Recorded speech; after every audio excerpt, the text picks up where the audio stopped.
Hi everyone, and welcome to Multimedia Online Writing Instruction. I'm Professor Michael Greer, and I'd like to welcome you to the course and introduce you to some of the key topics that we'll be talking about in the class. So when I record these videos, I usually put a blue screen behind me to kind of block out the visual distraction. I'm in my home office in Lafayette, Colorado, but in this course, I'm kind of letting you see behind the curtains, sort of the DIY, behind the scenes approach.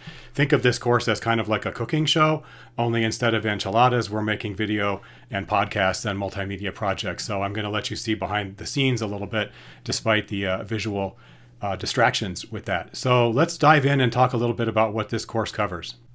This course explores two closely related topics. The first is multimedia learning. In short, multimedia learning is the idea that people can learn more deeply from words and pictures than from words alone. Richard E. Mayer, one of the leading researchers in the cognitive science of multimedia learning, describes the goal of his research like this. A goal of research on multimedia learning is to understand how to design multimedia learning environments that promote meaningful learning. That question of how to design multimedia learning to promote meaningful learning will be one of our primary focal points in this course. For writing teachers, thinking in terms of pictures often requires a big mental shift.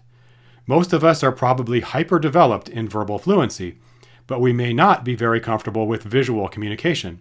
So we will explore some ideas from writers like Dan Roam and Sonny Brown to consider how to unlock our visual skills to complement our verbal prowess.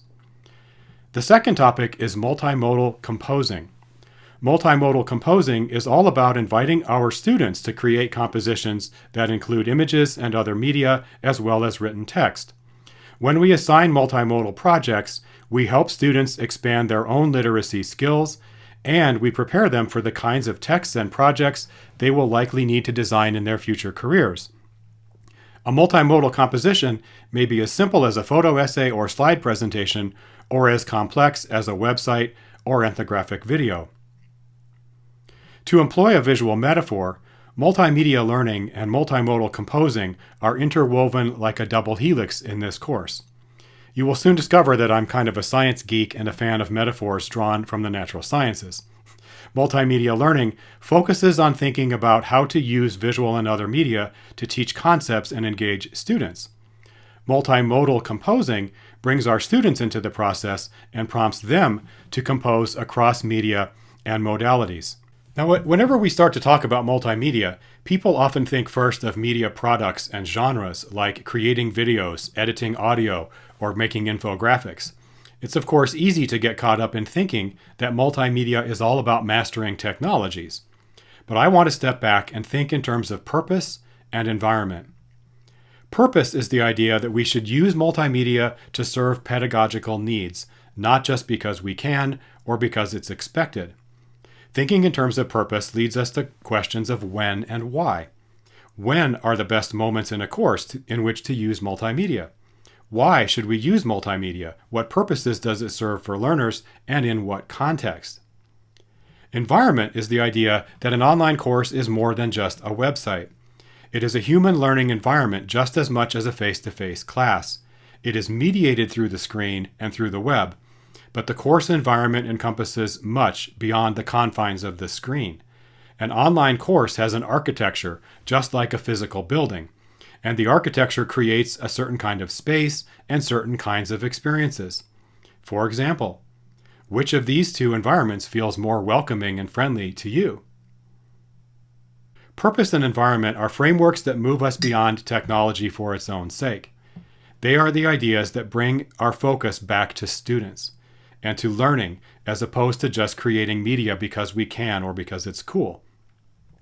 Now, Michelle Pacansky-Brock, author of one of our course textbooks, writes about the importance of humanizing online learning, and I think her humanizing idea is closely related to what I've been talking about in terms of purpose and environment.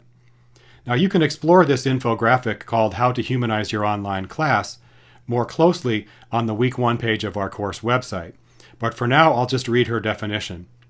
Humanized learning increases the relevance of content and improves students' motivation to log in week after week. When students relate to an online instructor as something more than a subject matter expert, and begin to conceive of themselves as part of a larger community, they are more likely to be motivated, be satisfied with their learning, and succeed in achieving the course objectives. So we want to humanize our online classes not just because it feels warm and fuzzy, but because connecting with the whole learner works. It improves learning and retention. Many students in our writing classes just don't see how the class connects to their lives. Let them bring themselves to your courses as humans. So think of this. What pedagogical problem are we trying to solve? I think the number one problem in online classes is that students feel disconnected from the learning community and they don't think online courses provide deep learning. So using multimedia effectively to humanize and build community is a solution to a very real human problem. It's not about using media because we can or because it's trendy. And humanizing too brings in ideas of culture and identity in our students.